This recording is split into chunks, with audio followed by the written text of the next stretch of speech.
Hola a todos quienes van a escuchar un nuevo episodio que traigo en mi canal N11. De antemano, activa campanita y suscríbete a este espacio para la libertad.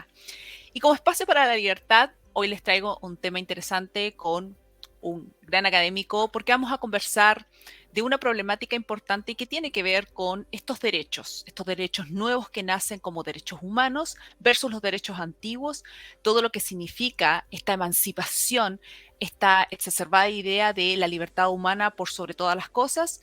Y para eso vamos a ir conversando precisamente del pensamiento de el filósofo influyente del siglo XX, Jacques Maritain. Así que no te lo pierdas.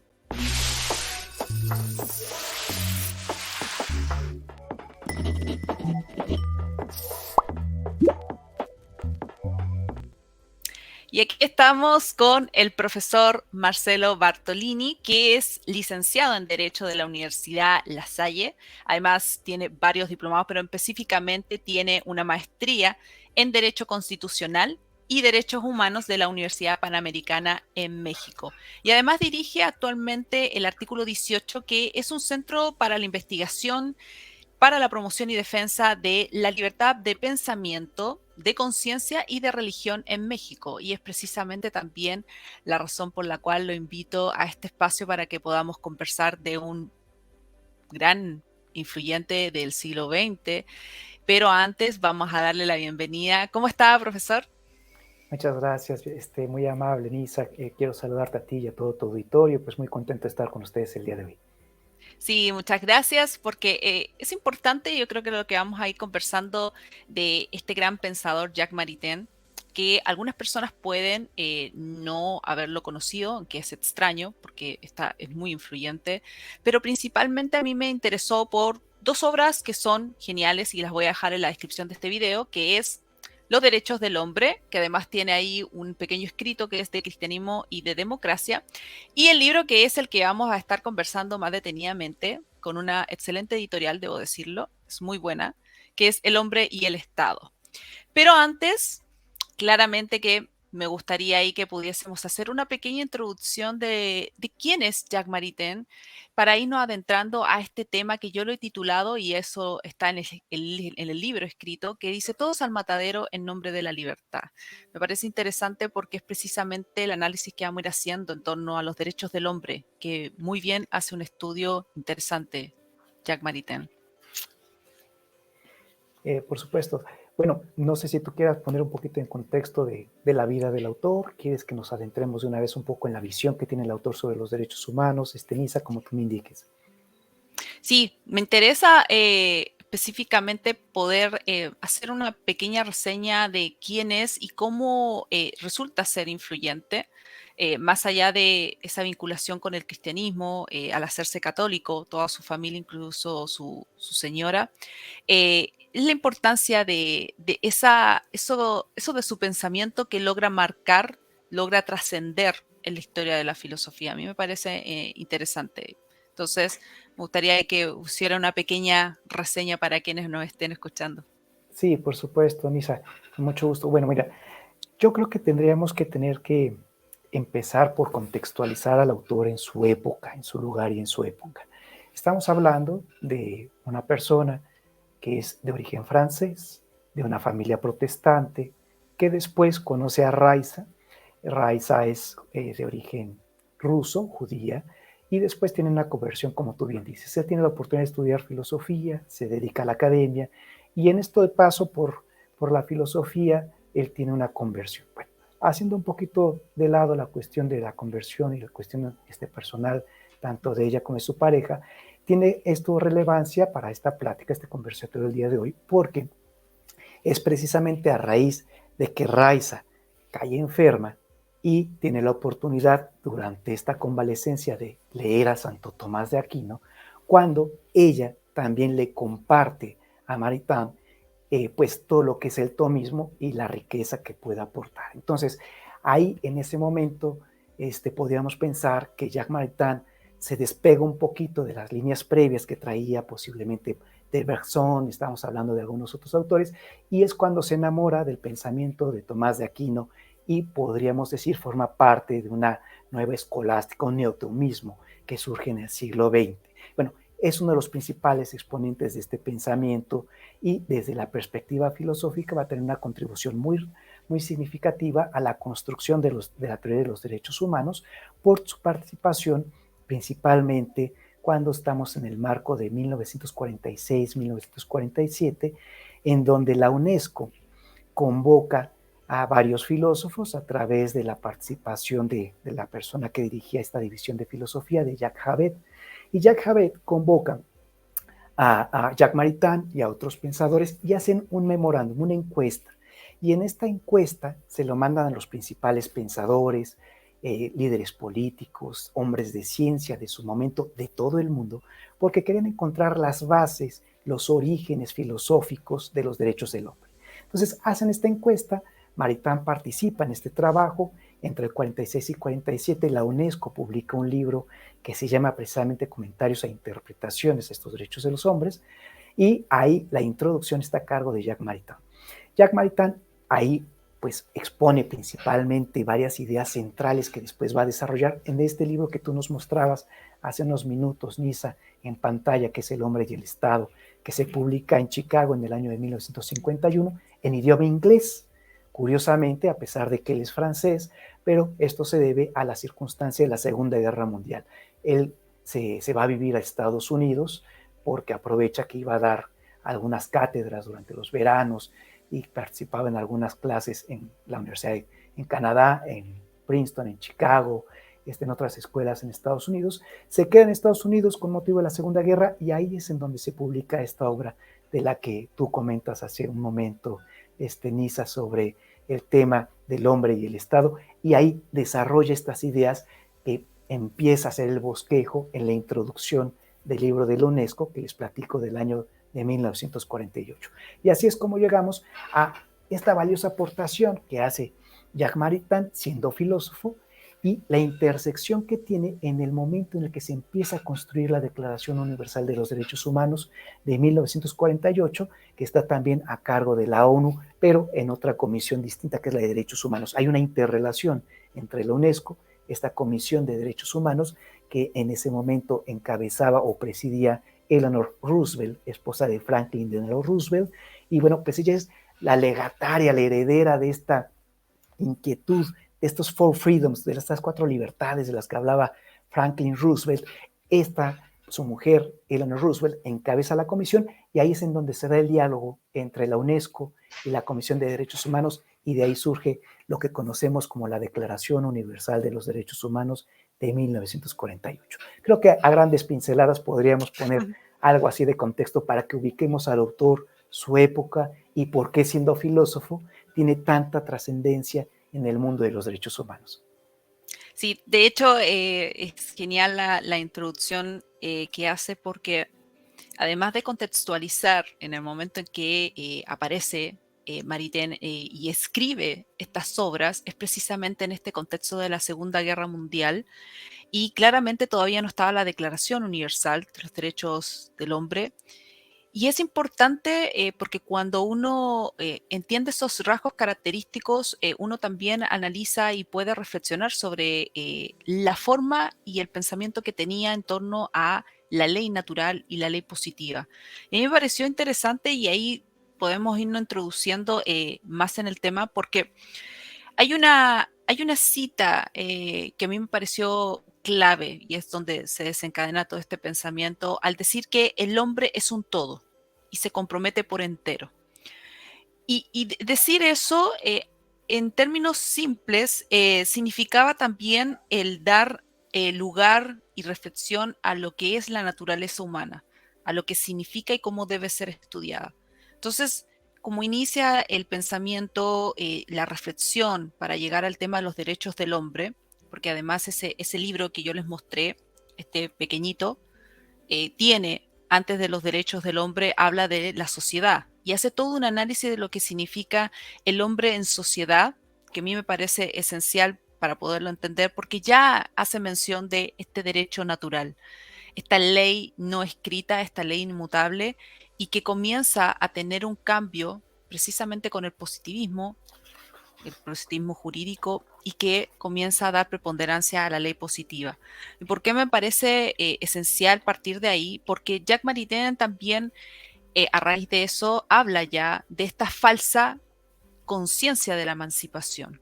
A mí me pareció interesante porque además es una fuerte crítica al marxismo que está también en la obra, pero me resultó interesante porque habla de esa falsa conciencia de que ya todo está en base a la libertad del hombre, todo ya emana de la voluntad del hombre y por eso que también hace ese parangón en la segunda obra que es El hombre y el Estado, hace ese análisis con Kant porque precisamente ahí también se produce un cambio importante.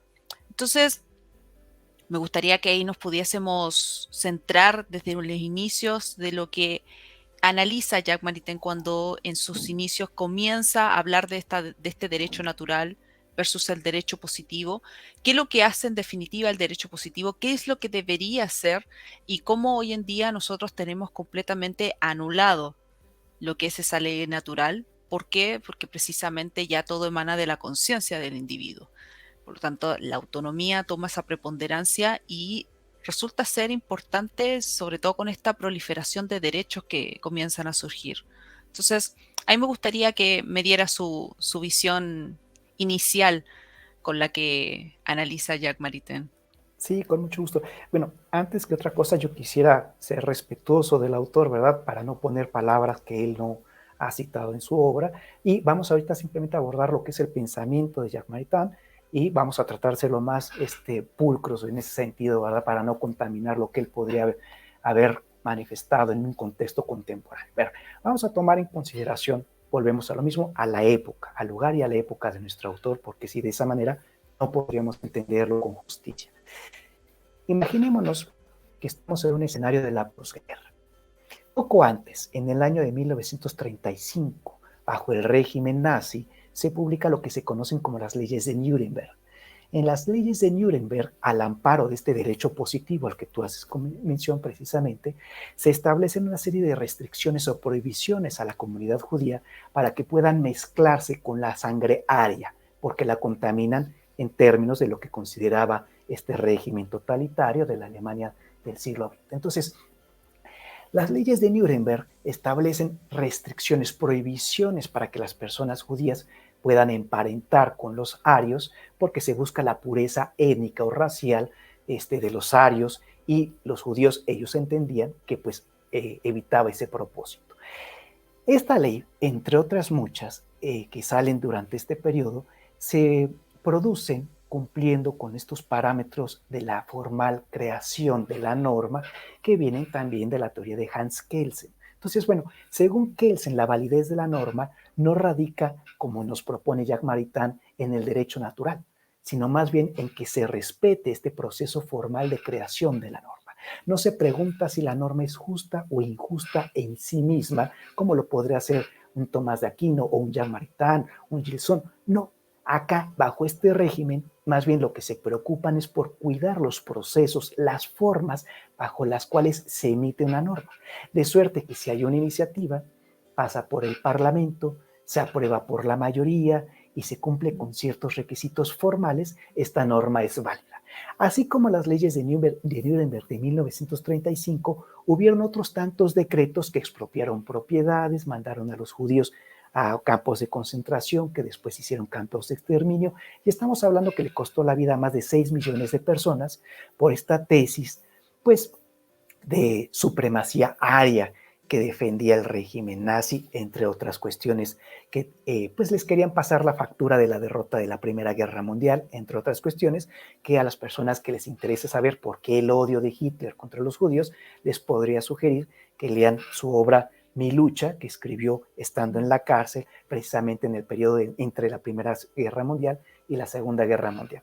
Ahí Hitler escribe cuáles son las consideraciones por las cuales les toma este odio al pueblo judío, porque consideraba que por su culpa perdieron la Primera Guerra Mundial. Sin meternos a más detalles, lo que tenemos en el contexto de la Segunda Guerra Mundial es que al amparo de estas leyes, que al amparo de estos procesos legislativos, se emitían leyes, se emitían normas jurídicas que se consideraban injustas a la luz de la ley natural y entran en conflicto el jus positivismo contra el jus naturalismo. Según el positivismo, tenemos normas jurídicas que son válidas, que fueron creadas conforme al proceso formal de creación de estas normas y por tanto tienen que ser obedecidas. Si nosotros revisamos lo que pasó durante el Tribunal de Nuremberg, terminada la Segunda Guerra Mundial, donde enjuician a los principales oficiales del régimen nazi, varios de ellos, al momento de tomar su declaración, manifiestan que simplemente son personas que cumplían con su deber, que estaban cumpliendo con las normas previamente establecidas y ellos solamente se dedicaban a ejecutar el mandato que se les encomendaba. Estábamos hablando del cumplimiento del deber.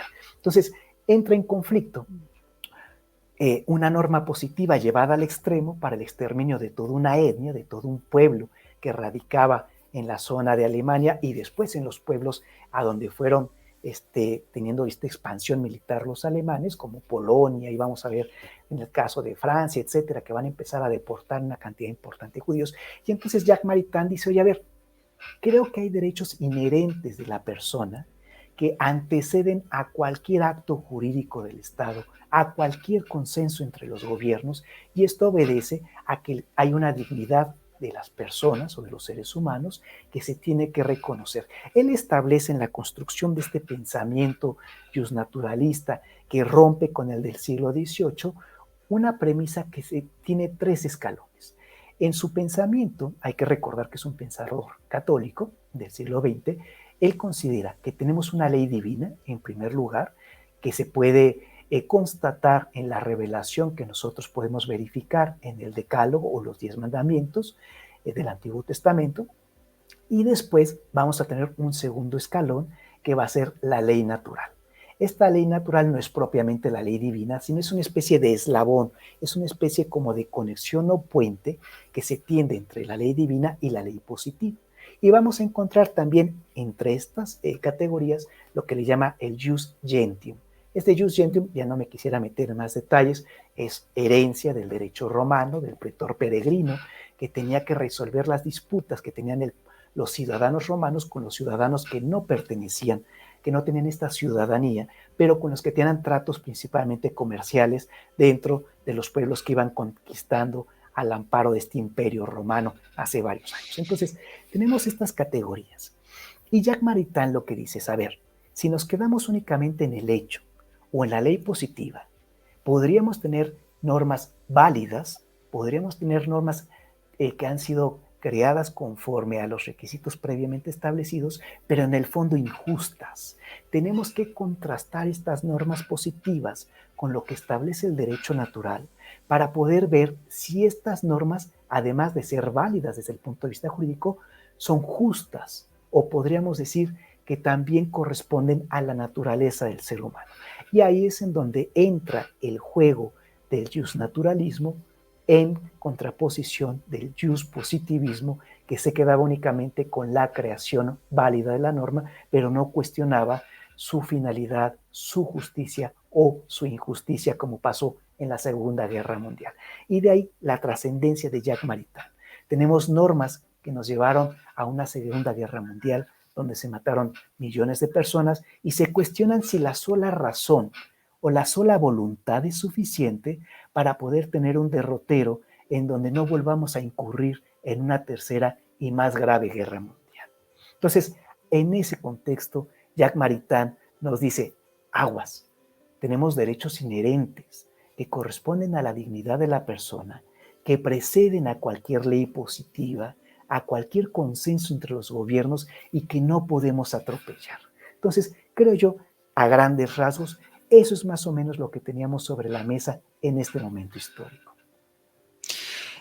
Efectivamente, ese punto crucial que hace en torno a la Segunda Guerra Mundial y esta preponderancia de estos derechos inherentes, me parece que hoy en día es de relevancia para el público, a pesar de que pueda ser un tema que pueda resultar un poco extenso, un poco abstracto, pero me parece interesante y me parece también enjundioso el tener que reflexionar sobre esa ley natural, porque precisamente es de ahí donde parte todo el pensamiento, también todo el análisis que hace Maritain en torno a los derechos del hombre, precisamente al hablar de esa ley no escrita, al hablar de esa ley inimmutable, porque precisamente esto comienza a tener un cambio en la historia, comienza a tener un cambio filosófico incluso, porque él también se remite efectivamente a Kant cuando hace el análisis de la razón práctica y de la razón crítica, y hay de hecho una parte que uno puede encontrar en el libro de El hombre y el Estado, donde él hace ese análisis precisamente con Kant, porque señala y dice, la razón pura por sí sola practica y proporciona al ser humano una ley universal que debemos llamar la ley moral. Es decir, y ahí corto esa parte textual, la ley natural queda reducida a la autonomía del individuo. Y eso para mí es crucial porque precisamente lo que uno empieza a analizar sobre los derechos y sobre el planteamiento que hace Jacques Maritain en torno a estos derechos inherentes, por la cual él hace una breve estructura respecto a estos derechos asociados al derecho a la persona humana, a la persona civil y al derecho a la persona social obrera, porque precisamente lo que él establece como finalidad de la ley natural es que ella, como usted dice, es el eslabón, pero al mismo tiempo establece aquello indeterminado con la finalidad que la ley positiva establezca y determine estos aspectos, y por eso que después comienza a hacer una subdivisión de estos derechos, ¿verdad? Pero hoy en día nos encontramos con una proliferación que uno dice, esto me parece cuidado, me parece una alerta importante porque si tuviera Jacques Maritain, claramente no podría lograr conciliar estos derechos que surgen porque, sobre todo cuando están comprometiendo efectivamente otro derecho, y hay algo inhumano que él mismo también enfatiza en la página 114 del El hombre y el Estado. Entonces, ahí es donde me quiero centrar y claramente con su colaboración respecto de esto de los derechos, porque también es importante la distinción que él mismo hace en esta gran obra en torno a la posesión y al ejercicio, que no son lo mismo. Y ahí cita, de hecho, un breve ejemplo de respecto de los criminales. Y a mí me parece hoy en día que podría ser perfectamente viable ponerlo en estos contextos en que surgen las protestas, permitiendo y llevando a cabo que se reconozca en forma obligatoria un derecho, por ejemplo, a abortar. Entonces, antes de entrar como ya en eso aterrizado a lo que ocurre hoy en día, me gustaría ahí tener su conocimiento Sí, y su visión también al respecto. sí, claro, bueno, lo que nuestro autor propone, a partir de la experiencia que él tuvo, en donde mandaron traer a los principales pensadores, políticos y hombres de ciencia de su momento para ver si había manera de construir o de listar un catálogo de derechos inherentes de la persona, que conocemos ahora como la Declaración Universal de los Derechos Humanos. Hay que tener presente que para el autor lo que puede constatar como un residuo común en todas estas personas que son invitadas al trabajo que se propone es que hay un principio evidente. No importa si tú eras comunista, si venías de un país en vías del desarrollo como los que son de nuestra región de América Latina, o si venías de una potencia capitalista como Estados Unidos. Él detecta que hay un principio común y evidente en todas las personas que participan en este proceso y se refiere a hacer el bien y evitar el mal. Aquí ya no es una connotación teológica. Estamos hablando de una razón práctica que considera un residuo común o un común denominador, podríamos decir, en las personas que participan en la construcción de este catálogo de derechos. Eso es por una parte. Él dice, creo que nuestro eje rector, desde el punto de vista pragmático, podría ser, como principio evidente, evitar el mal y hacer el bien. Y por otra parte, en relación con lo que tú comentabas de cuál es la función que debe de cumplir el derecho positivo a la luz de este derecho natural, en la teoría de Jacques Maritain, el autor lo que nos propone es que el derecho positivo es una suerte de proyección, es una especie de extensión del derecho natural no escrito. ¿A qué me refiero? Él considera que hay una especie de ley común, de un common law, como llaman los anglosajones, que se encuentra en todas las civilizaciones en mayor o menor grado de desarrollo conforme a su historia y sus posibilidades, pero hay una especie de residuo común, dice nuestro autor. Bueno, este common law o este residuo común es el que se alcanza a través de la toma de conciencia del pueblo sobre algunos aspectos morales. A partir de la experiencia histórica, de la evolución cultural, social de un Estado, se dan cuenta a base de estas circunstancias, errores y aciertos, de en la toma de conciencia, por aquí va y por aquí no va el asunto. Entonces, él dice, en la experiencia que yo tengo a partir de estos diálogos, de estas conversaciones y debates, vamos a encontrar que la ley positiva es una suerte de proyección porque nos ayuda a aterrizar aquello que no establece la ley natural, pero nos va a dar la forma de poderlo llevar a cabo. Vamos a poner un ejemplo. Tú ahorita decías que hablaba, por ejemplo, del tema de la pena de muerte en el caso del hombre y el Estado. Yo les voy a poner un ejemplo más sencillo, quizá menos polémico para efectos más pedagógicos. Imaginemos que en la teoría de Jacques Maritain, él acude en principio a el decálogo y dice no matarás. Esto lo contrasta contra la experiencia, la conciencia, el desarrollo de la conciencia de un pueblo libre, como puede ser el chileno, o puede ser el mexicano, o cualquier otro de la región, y dice, creo que también aquí hay un consenso, hay una razón, hay un punto de convergencia, es la expresión que él utiliza, para poder establecer que no es conveniente que las leyes permitan que se maten unos a otros. Entonces, hasta ahí podríamos decir que hay un punto de convergencia entre la ley divina, la ley natural y una disposición o una predisposición social de una comunidad dada para poderlo hacer ley positiva. Ahora, ¿qué es lo que él nos dice de la ley positiva? Que la ley natural no lo agota todo, que no es un simple copia y pega, no es un simple calca de la ley natural a la ley positiva, que hay muchos tramos que se tienen que desarrollar. Y esos tramos que se tienen que desarrollar están a cargo precisamente de los legisladores. Ellos son los que nos ayudan en la práctica a poder establecer que efectivamente hay un tipo penal que se llama homicidio, por virtud del cual se establece que queda prohibido o que será sancionada la persona que prive de la vida a otro, y en el desarrollo de esta ley positiva podrá agregar algunas consideraciones particulares que se consideren pertinentes conforme a las condiciones del lugar y de la época, pero también conforme a la libertad y a las circunstancias propias del país. ¿A qué me refiero? Que al momento de tipificar el delito de homicidio se pueden establecer algunas modalidades, agravantes, atenuantes, se puede poner, por ejemplo, qué sucede cuando hay una premeditación, una alevosía, una ventaja o una traición para establecer una pena mayor a la que se establece en promedio, etcétera. Entonces, bueno, ese tipo de agregados forman parte del trabajo que desarrolla o de la extensión que propone la ley positiva a la ley natural, que solamente establece o se puede llegar a conocer a través de este proceso de connaturalidad o de inclinación o tendencia del ser humano a conocer esta verdad, es decir, en todos los pueblos hay una constante de que no debemos de matarnos unos a otros y un principio evidente de evitar el mal y hacer el bien. Hasta ahí la ley natural, conforme se puede alcanzar a entender con la razón humana. Lo demás es chamba del derecho positivo y se tiene que poner en blanco y negro, entre otras cosas, pues para que haya seguridad o certeza jurídica y las personas tengan reglas previamente establecidas.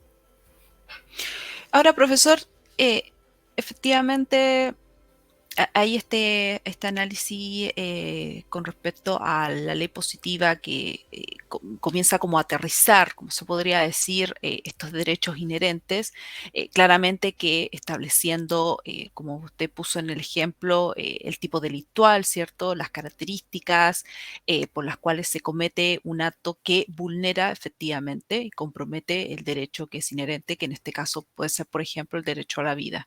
Ahora, yo me pongo en la situación de lo que ocurre hoy en día, de cómo también se enseña el derecho, porque el análisis que hace me trajo a la memoria Introducción al Derecho, donde uno le enseñan, ¿cierto?, el tema de la ley natural y la ley positiva, y efectivamente hay un positivismo jurídico evidente en la enseñanza del derecho, pero eso sería materia para más adelante, porque efectivamente hoy estamos en una situación que claramente Jean Maritain escribe en un contexto diferente, pero puede tener ciertos patrones que hoy en día se repiten, pero a mí me trae la situación eh, importante de reflexión y que tiene que ver con la razón y la naturaleza. ¿Y por qué me parece interesante también conectarlo con esto? Porque también lo analiza Jacques Maritain, la razón con esa R mayúscula y la naturaleza con la N mayúscula, porque efectivamente, y ahí es donde cita Kant, ahí efectivamente se comienza a producir, a mi parecer, fricciones en cuanto a la manera que nosotros vamos a legislar y a la manera en que al mismo tiempo vamos a comprender los derechos. Entonces, hoy en día siento que efectivamente la autonomía del individuo está por sobre todo y también hace ese hincapié Jacques Maritain cuando analiza lo que yo dije al principio de esta falsa conciencia de emancipación, porque ¿de qué manera hacemos conciliable el abogar por la libertad del ser humano y al mismo tiempo la dignidad de la persona en cuanto es?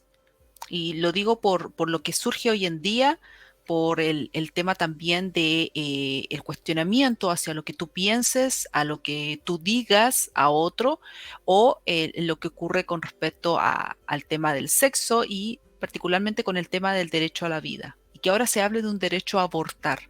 A mí me parece importante porque y quería por eso llevar la reflexión en lo que señala Jacques Maritain cuando habla precisamente de este análisis de la posesión y del ejercicio de un derecho, de qué manera tú haces alusión a que estás ejerciendo tu derecho y que por lo tanto te lo tienen que respetar sin que tú estés vulnerando lo que él llama como un elemento inhumano que siga siendo, que siga habiendo, perdón, en la estructura social de cada periodo.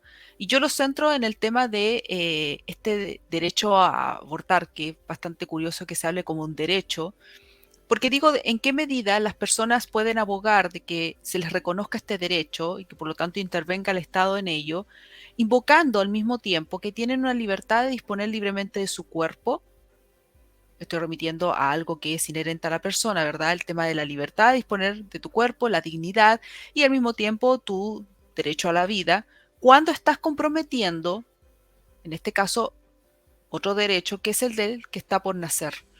Eso me parece y es por la cual también decidí a analizar un poco el pensamiento de Jacques Maritain, que uno no lo acaba del todo, uno siempre está en constante aprendizaje de esto, porque son cuestiones que hoy en día se ponen a la luz, se ponen en evidencia en un debate y no se logra tener un análisis profundo sobre esto porque no es fácil. Y de hecho, cuando yo seguía leyendo a Jacques Maritain, uno trata de llegar como a una posible solución y él mismo advierte cuando hay una contraposición en estas ideologías o habla de errores ideológicos en donde tú pretendes imponer uno por sobre el otro, porque consideras de que tú tienes la razón y no el otro. Y en eso me parece interesante porque es precisamente lo que ocurre hoy en día. Me parece que está esa confusión y al mismo tiempo un desconocimiento hacia los derechos que son inalienables y sin embargo tú abogas, por ejemplo, por una dignidad humana, pero no en cuanto a persona es, sino que por tu condición. Entonces ahí me parece que se produce una tergiversación y es la cual también estamos en constante conflicto. Entonces, Sí. Bueno, ahí tienes tú una madeja de varias puntas. Vamos a intentar ir sacando algunas de estas claro. hebras para aclararlas porque pone sobre la mesa varios conceptos y consideraciones que a lo Mm, mejor no los acabo de abarcar todos de una sola. Pero bueno, vamos a intentar hacerlo. no, A ver, pero vamos haremos por... lo posible. Sí, exactamente. Vamos por partes. Primero, efectivamente, como tú has mencionado, hay una especie de diálogo que establece nuestro autor, Jacques Maritain, con Kant y con Rousseau para poder establecer cuáles son los que él considera los errores o desviaciones que tuvo el derecho natural a partir del siglo XVIII, en concreto con la figura o la persona de Hugo Grocio. Él citó a continuación de la obra El hombre y el Estado, dice así, cita textual, una persona, escribía Kant, no está sujeta a otras leyes que las que se da a sí mismo, sea sola, sea en conjunción con otras. En otras palabras, el hombre no debe obedecer más que a sí mismo. Como dijo Rousseau, porque toda medida o regulación que emane del mundo de la naturaleza destruiría por ello su autonomía y su suprema dignidad.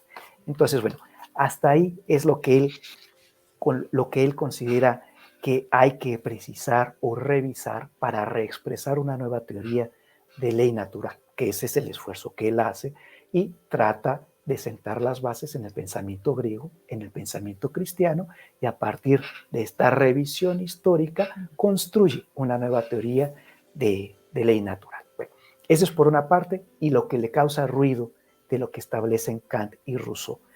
Por otra parte, es una persona que, a pesar de ser filósofo, que a pesar de ser un académico, que a pesar de ser un hombre de ideas, también es una persona con mucha sensibilidad práctica. Se da cuenta que hay personas que vienen de los 4 puntos cardinales en este momento para tratar de construir un listado de derechos inherentes a todas las personas sin importar si son asiáticos, caucásicos, negros o latinos, etcétera. Y también tiene un sentido común muy práctico y dice, a ver, el fundamento filosófico de los derechos del hombre o de los derechos humanos, a mi parecer, es el derecho natural. Sin embargo, reconozco que de todas las personas traídas de los 4 puntos cardinales para construir esta Declaración Universal de los Derechos Humanos, podemos tener el riesgo, dice así. En este momento el riesgo que se corría era el de imponer un dogmatismo arbitrario o ser parado en seco por diferencias irreconciliables. Y la paradoja consistía en que las justificaciones racionales eran indispensables, pero al mismo tiempo eran incapaces de crear un acuerdo entre las partes. De ahí que el autor lo que propone es el punto de convergencia. ¿A qué se refiere esta categoría? ¿Qué significa el punto de convergencia? Él dice esto. Yo veo un obstáculo de carácter práctico cuando traen personas de China, de la India milenaria, de la Europa también milenaria, de América, etcétera, porque cada quien tiene un bagaje cultural e histórico de cientos de años y ellos llegan a ciertas conclusiones morales o éticas que podemos coincidir todos y a las que le llamamos puntos de convergencia. Pero fíjense qué curioso, hay una cita que lo reduce y lo traduce todo de una manera ejemplar. Me encanta, permítanme hacer la cita para que entiendan en dónde estábamos parados y qué es lo que nos diría Maritain el día de hoy, siglo XXI. Dice, a ver, por aquí la tengo. Denme un segundo, aquí está. Durante una de las reuniones de la Comisión Nacional Francesa de la UNESCO, en que se discutía sobre los derechos del hombre, alguien manifestó su extrañeza al ver que ciertos defensores de ideologías violentamente opuestas se habían puesto de acuerdo para redactar una lista de derechos. Claro, replicaron ellos, estamos de acuerdo en esos derechos a condición de que no se nos pregunte por qué. Es con el por qué con lo que la discusión comienza. ¿Cuál fue la solución que propuso Jacques Maritain a través de la UNESCO a la Comisión de Derechos Humanos que presidía Eleanor Roosevelt? Si nosotros tratamos de justificar desde un punto de vista filosófico el origen y las bases de los derechos del hombre, ahora llamados derechos humanos, no vamos a poder llegar a un consenso porque tenemos tradiciones culturales, religiosas, históricas, diametralmente distintas e inclusive opuestas. ¿Qué es lo que sí podemos hacer? Llegar a consensos de razón práctica para establecer lo que todos en común reconocemos en este common law, en este derecho común, en este residuo del acuerdo que pueda haber entre las mentes más brillantes del mundo en este momento y decir, existe un derecho a la vida, existe un derecho a la propiedad, existe un derecho a la libertad, existe una libertad de expresión, pero sin tener que justificar de uno por uno, porque quizá cada quien va a tener una construcción distinta para poder llegar a esa fundamentación. Entonces, ahí él nos va a decir, a ver, sí soy filósofo, sí construyo una teoría, una nueva teoría del derecho natural, pero también soy una persona que está consciente que no todos comparten mi punto de vista y estoy dispuesto a tender puentes de diálogo para encontrar estos puntos de convergencia con mis diferentes, incluyendo a mis opositores, para ver qué podemos rescatar de todo esto para construir algo que garantice un catálogo de derechos básicos para todos los hombres del planeta Tierra a partir de este evento trágico de la Segunda Guerra Mundial.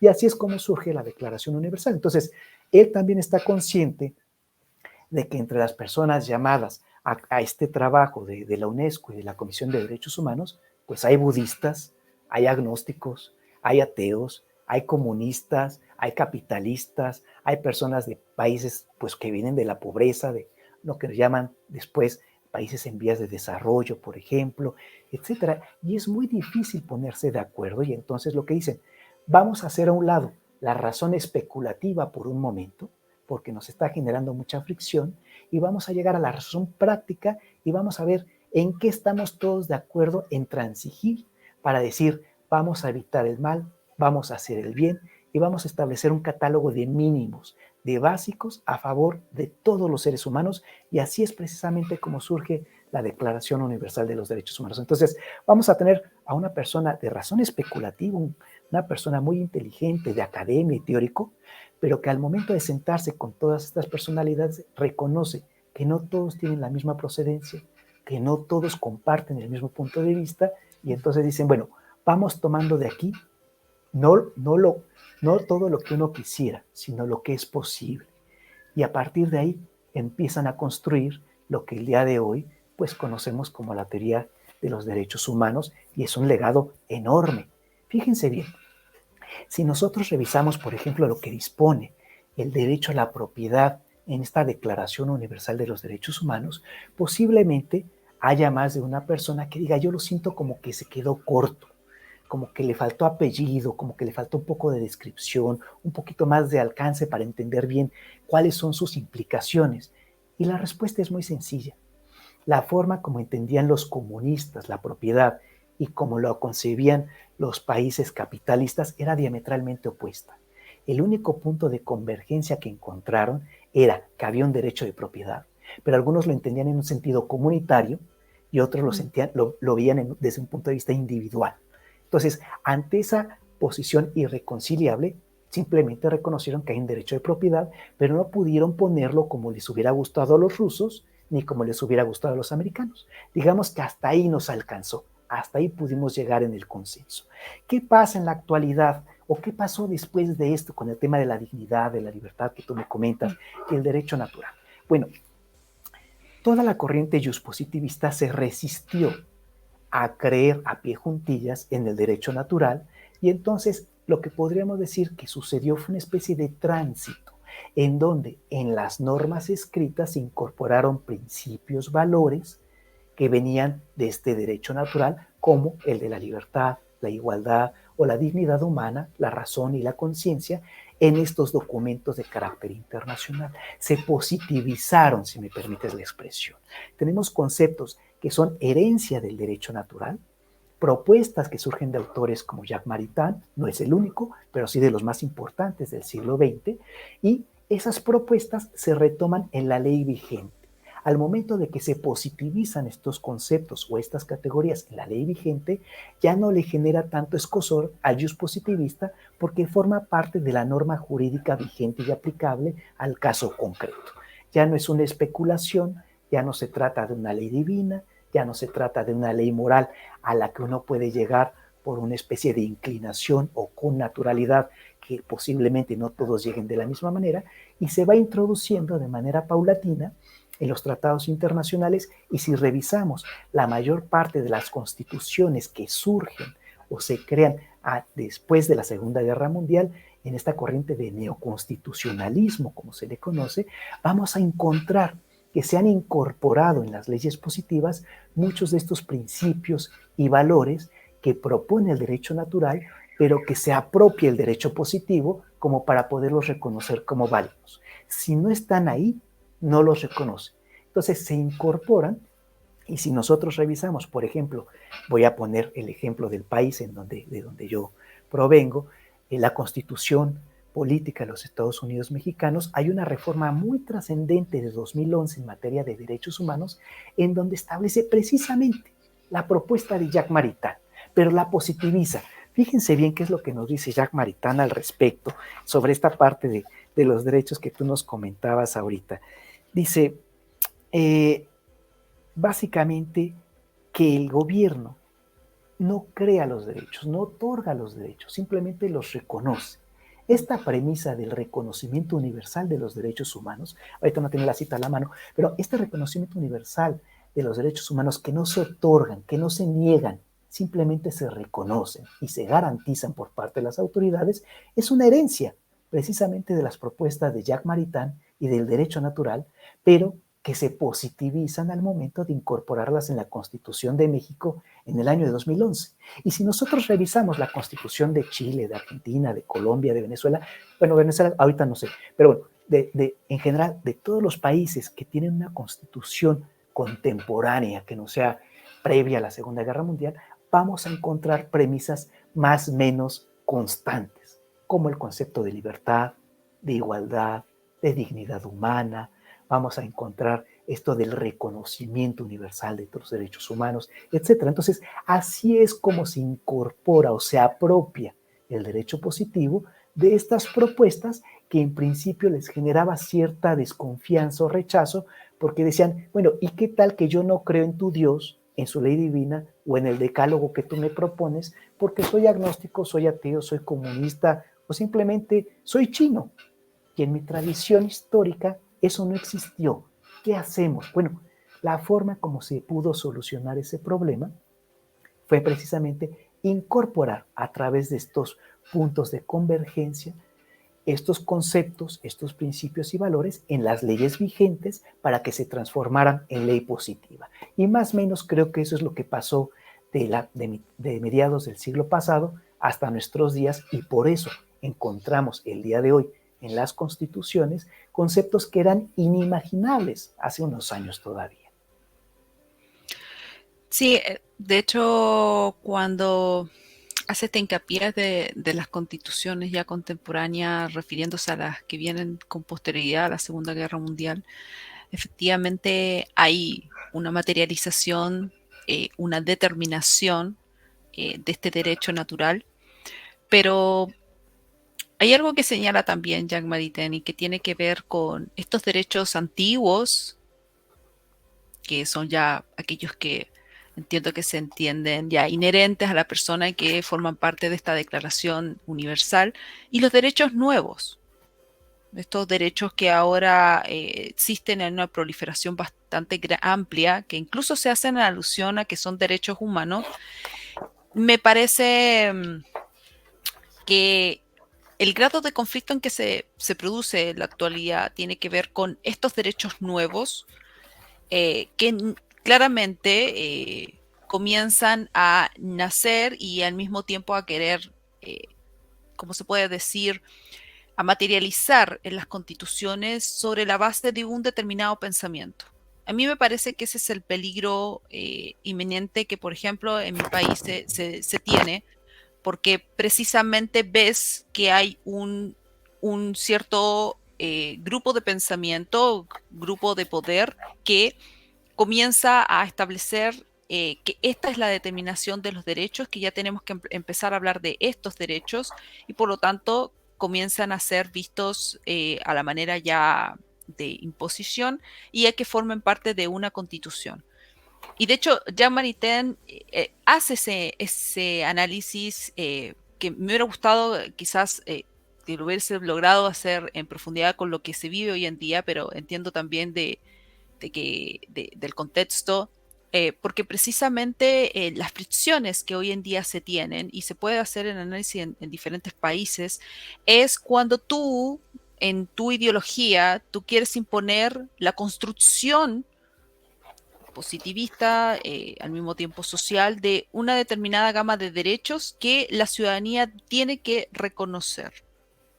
Y me parece también interesante eso que me lleva a la reflexión, porque también Jacques Maritain hace análisis de lo que ha significado también para la sociedad el hecho de reconocer ese derecho natural, ya, sino que ahora ya no lo reconoce, sino que ahora tiene la facultad para poder decir estos derechos son los que me corresponden y por lo tanto todos los demás tienen que respetarlos y ojalá el Estado lo establezca mediante una ley.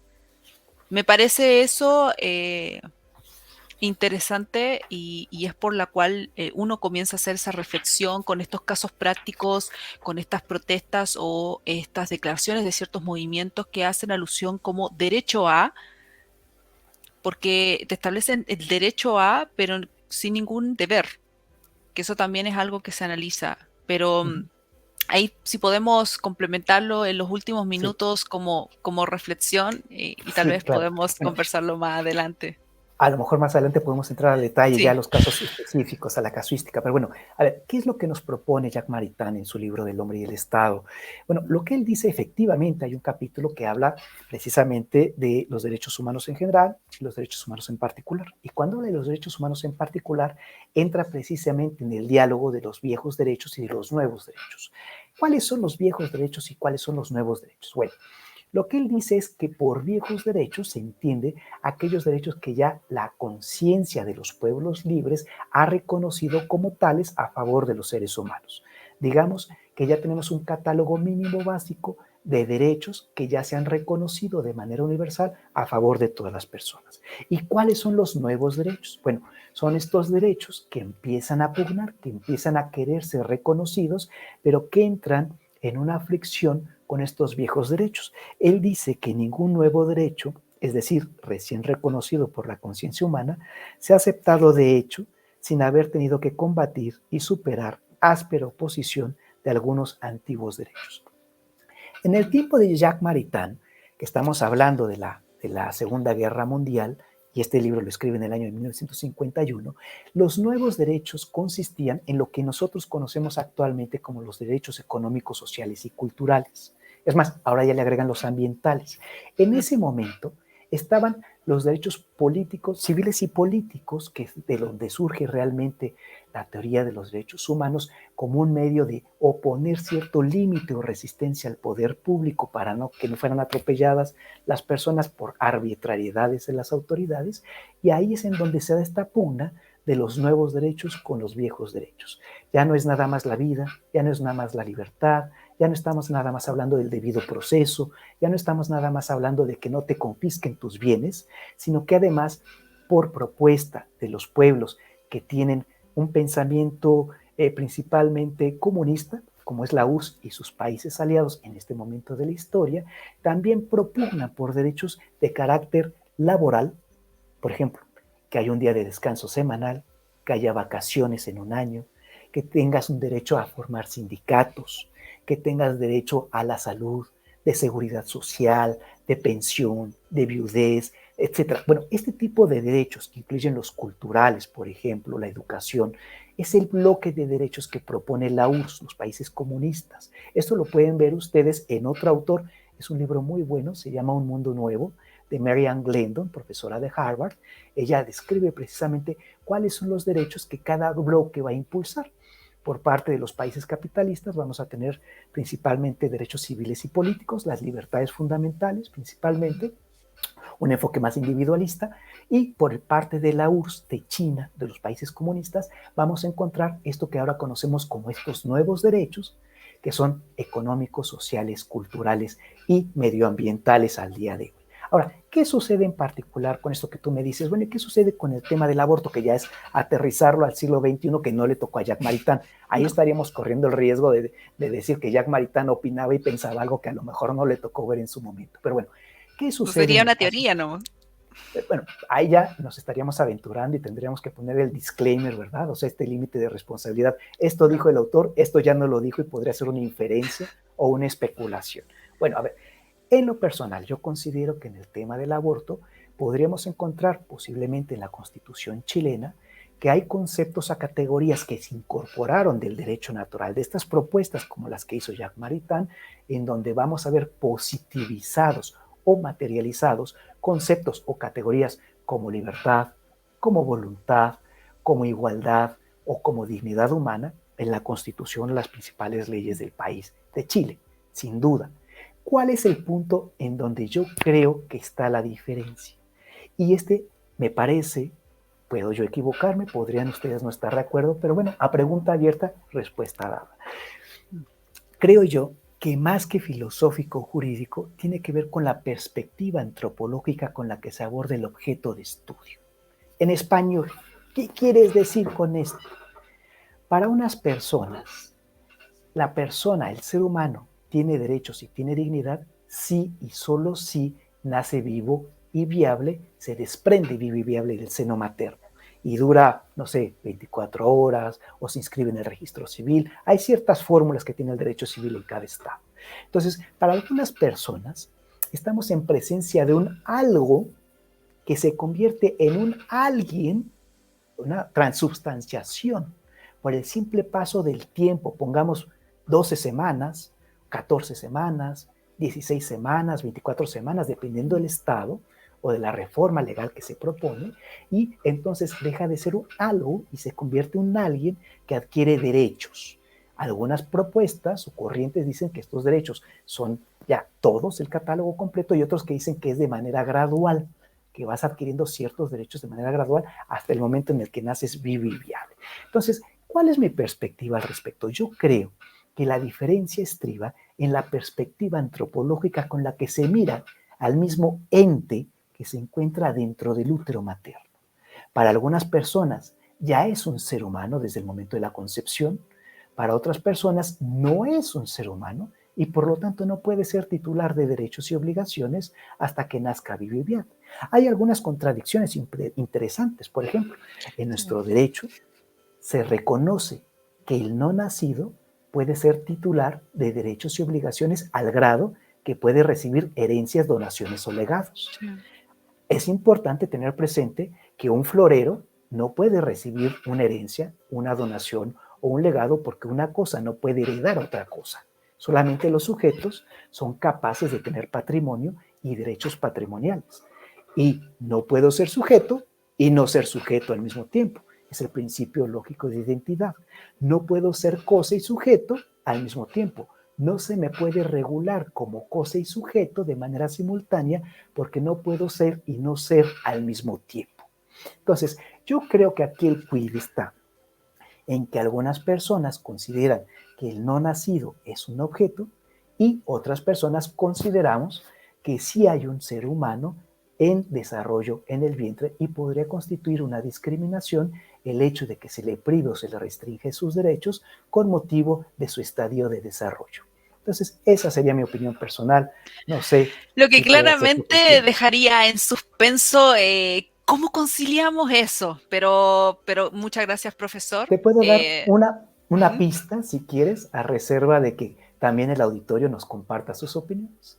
A ver, Sí, claramente. yo creo que es difícil y podríamos decir que es casi reconciliable o irreductible el hecho de considerar si hay vida o no hay vida entre las personas, los actores políticos. Hay muchos que dicen si hay vida, pero no me importa. Priva mi libertad y mi voluntad o mi autonomía, mi libre desarrollo de la personalidad por encima de la vida en gestación que se encuentra en el vientre materno. Bueno, eso es lo que hay, esas son las posturas.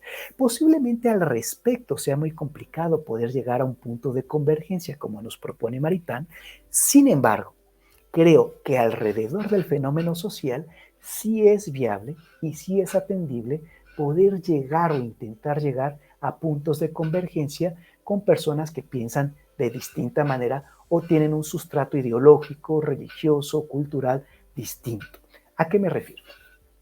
Que en el fondo muchas personas proclaman que están o no de acuerdo con el aborto, pero nadie quisiera que se practique. O todo el mundo quisiera darle alguna otra solución o alternativa a las mujeres para que no tengan que llegar hasta a este momento tan trágico. Bueno, posiblemente ahí, en los cómo, en el qué, en las alternativas que se puedan brindar a las mujeres, para que no sea la única solución que ofrezca el Estado, podríamos encontrar un punto de convergencia entre agnósticos, ateos y creyentes de las distintas denominaciones. ¿Cómo cuáles? Derecho al trabajo, derecho a la educación, derecho a la salud, derecho a la asesoría. O sea, si me explico, hay otro tipo de posibilidades a las cuales posiblemente se le pudieran tender puentes de diálogo en aras de ayudar a las mujeres que se encuentran en esa difícil situación. Posiblemente no se puedan llegar a un consenso en todos los puntos o en todas las miradas y concepciones. Eso sería poco probable, para ser realistas. Pero creo yo que si nosotros atendiéramos a las causas o a las consecuencias y a las políticas públicas que pudiera brindar el Estado a favor de todas estas mujeres, estoy seguro desde un punto de vista intuitivo, porque todavía no lo he hecho, de que podríamos llegar a encontrar algunos puentes de diálogo o algunos puntos de convergencia para ayudar a las mujeres que se encuentran en esta difícil situación. Sí, es un tema, yo creo que sigue siendo interesante porque te permite ver distintas perspectivas con tantos autores, pero agradecer, profesor, este espacio, el haber estado acá para también muy pedagógico, el explicar este pensamiento y espero que también a todas las personas que vayan a escuchar este episodio les haya sido tan fructífero como para mí. Así que muchísimas gracias, profesor, por este espacio. No, hombre, que al contrario, muy agradecido. A las personas de nuestro auditorio que quieran ahondar y que puedan verificar las fuentes, porque a lo mejor pues yo estoy distorsionando alguna idea, ¿verdad? A los que quieran acudir a la fuente primaria, les sugiero, les recomiendo que consulten la introducción de este volumen de la UNESCO sobre los derechos del hombre, sus interpretaciones y comentarios del año de 1948. La introducción es de Jacques Maritain. No es una introducción de una cuartilla, es todo un tratado de derecho, de filosofía del derecho. Les recomiendo que acudan a estos libros que nos comenta también Nisa, en especial Al hombre y el Estado de 1951. Podrían también consultar Natural Law, que es un libro también previo que habla del derecho natural. Y pues bueno, yo creo que podrían ahí encontrar un poquito más desarrollada estas teorías, estas ideas que le dan sustento a una de las corrientes más relevantes del derecho natural contemporáneas y que fueron tan relevantes en el siglo XX al grado que pues el día de hoy nosotros abrimos nuestra Constitución y vamos a encontrar categorías heredadas de ese pensamiento y no sabemos de dónde salen o quién las propuso. Bueno, pues yo creo que esos serían algunos de los libros de texto que les podemos poner a su consideración para que ustedes puedan profundizar y acudir a las fuentes primarias para que no se queden con lo que nosotros chacoteamos por aquí, ¿verdad? De buena voluntad. Sí, muy buenas esas recomendaciones. Siempre el leer, el investigar es parte también de ampliar esa capacidad de pensar, no reducirla con tantas aplicaciones y TikTok que cada vez reducen la capacidad no solamente de pensar, sino también de retener. Que les parece realmente espléndido el retener por una hora una conversación compleja de algún tema de filosofía o de historia. Así que muchísimas gracias, profesor, por este espacio y gracias también a todos. Y no olviden suscribirse y contribuir también en Flow o en Patreon. Así que, chao, chao, profesor. Muchas gracias, que tengan un buen día.